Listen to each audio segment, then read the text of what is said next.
Baik, Assalamualaikum warahmatullahi wabarakatuh. Bapak saya Ari Rawandi Guspi. Tentunya hari ini mohon izin kita akan sedikit membahas tentang isu-isu yang sekarang mulai ramai. Kabupaten Sukabumi kan sekarang menghadapi pemilihan kepala daerah yang insya Allah akan segera dilaksanakan. Kita sudah mulai bisa melihat ya Pak ya, baliho-baliho, kemudian calon-calon pemimpin yang saat ini sudah mulai disosialisasikan terhadap masyarakat. Nah, tentunya itu menjadi satu pendidikan politik bagi masyarakat, yang dimana tentunya pendidikan politik ini harus dijadikan sebagai pegangan agar trustnya kita sebagai masyarakat kepada pemerintahan. Nah, bagaimana Bapak menyikapi pendidikan politik bagi masyarakat terkait dengan pilkada di Kabupaten Sukabumi yang insya Allah sebentar lagi akan segera digelar?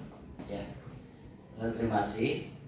Alhamdulillah sebentar lagi tanggal 27 November 2024 kita akan memilih pemimpin baru di Kabupaten Sukabumi karena incumbent kan Pak Haji Marwan Hamami sudah 2 periode tidak bisa melanjutkan. Nah, mudah-mudahan saya rasa begini, ketika ada perhelatan akbar seperti pilkada serentak ini, pemilihan kepala daerah, rakyat harus diedukasi.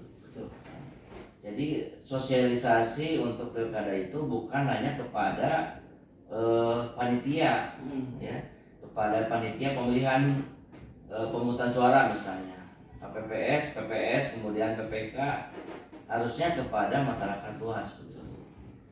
Nah kemudian ketika sekarang sudah mulai ya banyak calon, kita tidak bisa menyebutkan nama karena itu mungkin yang terbaik lah ya nama-nama itu.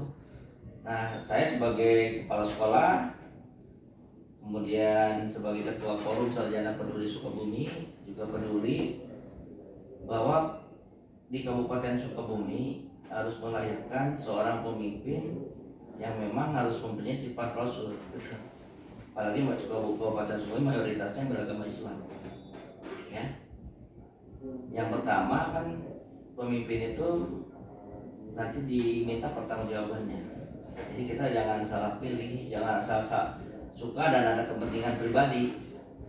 Jadi kepentingan pribadi muncul di situ, kemudian siapapun, sosok siapapun jadi pilihan buta gitu. Harus ada kriterianya. Pemimpin itu amanah, tabligh, patronah kan. Kemudian sidik. Nah di Kabupaten Sukabumi yang luas ini luar biasa, 47 kecamatan yang sangat sumber daya manusia dan sumber daya alamnya mumpuni sebenarnya, bisa digali untuk kesejahteraan rakyat. Yang pertama harus cakap, seorang pemimpin itu harus cakap. Nah rakyat itu harus tahu bagaimana cakapnya seorang calon pemimpin itu. Yang kedua ya jujur, kan ya, berpengalaman dalam pemerintahan misalnya, itu juga bagus. Kemudian wakilnya juga sama, bupati, wakil bupati juga harus yang terdidik, terlatih begitu kan ya, untuk memimpin Sukabumi yang luas begini ya, yang luar biasa. Jadi tentunya seorang pemimpin dengan wakilnya memang harus bersinergi ya Pak ya, untuk bisa membangun Kabupaten Sukabumi menjadi lebih baik lagi. Tadi Bapak sedikit menjelaskan tentang kriteria calon pemimpin yang memang dimiliki oleh sifat Rasul ya Pak ya.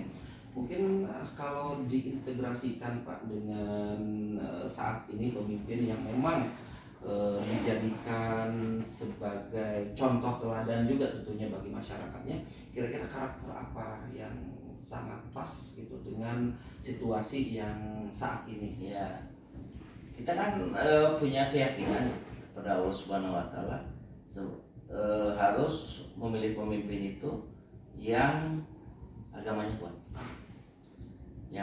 kuat, kemudian pendidikannya juga, kemudian latar belakang keluarganya, dan dia itu yang penting mementingkan kepentingan rakyat daripada kepentingan pribadi dan golongannya. Itu kan ya. Demokrasi itu kan demokratos kan, hari tahu. Jadi demos dan kratos dari bahasa Yunani, berarti demos itu pemerintahan rakyat ya. Kratos itu pemerintahan, kraton kratein kan. Jadi pemerintahan dari rakyat oleh rakyat untuk rakyat gitu. Jadi seorang pemimpin itu harus memang dari rakyat. Muncul sebenarnya pemimpin yang baik itu tidak mencalonkan diri, tapi dicalonkan oleh halayak banyak, itu halayak ramai. Mau pendukung tidak pendukung kan nanti melihat juga bahwa setelah dia terpilih itu bukan milik partai, bukan milik salah satu pendukung, tapi milik kita semua. Harus dukung, harus sportif, kan ya, dari rakyat, oleh rakyat dipilihnya, kemudian untuk rakyat, nah mengabdinya untuk rakyat, untuk kita semua. Mudah-mudahan Sukabumi itu akan lebih maju, lebih bagus, lebih berprestasi gitu kan ya, di tingkat nasional mungkin internasional, karena sumber daya manusia dan sumber daya alamnya luar biasa begitu. Jadi tentunya tadi Bapak sudah sampaikan harapan-harapan tentunya Pak, karena kita pun sebagai warga Kabupaten Sukabumi yang nantinya ingin melihat satu perubahan yang memang signifikan untuk Kabupaten Sukabumi. Terkait dengan itu Pak, terkait dengan pendidikan, sosial, budaya, hukum dan yang lain-lainnya, apakah ada harapan-harapan khusus Pak untuk pemimpin ke depannya nanti agar bisa seperti apa untuk menjalankan amanahnya nanti untuk menjadi pemimpin di Kabupaten Sukabumi? Ya harusnya pemimpin itu cek bahasa Sunda mah tapi kaluhur tepung kahanap.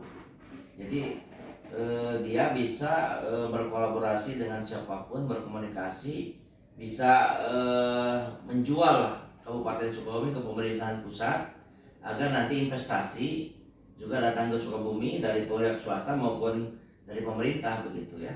Jadi menurut saya di Sukabumi itu yang terpenting adalah infrastrukturnya. Jalan-jalan yang ada di Kabupaten Sukabumi lecirkeun dengan APBD Kabupaten Sukabumi tentunya. Beda dengan yang jalan provinsi bagus-bagus di Sukabumi itu ya. Tapi kalau jalan kabupaten karena anggarannya terbatas. Nah, karena anggaran terbatas maka harus menggali, harus ada komunikasi, ada koordinasi ke berbagai pihak. Nah, pemimpin itu harus juga sampai mendekat ke pemerintahan pusat atau ke gubernur dan sebagainya.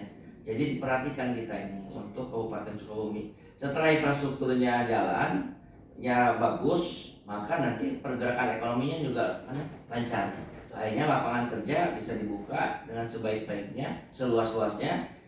Sebenarnya tidak perlu memberikan ikan, berikanlah kail kepada manusia itu.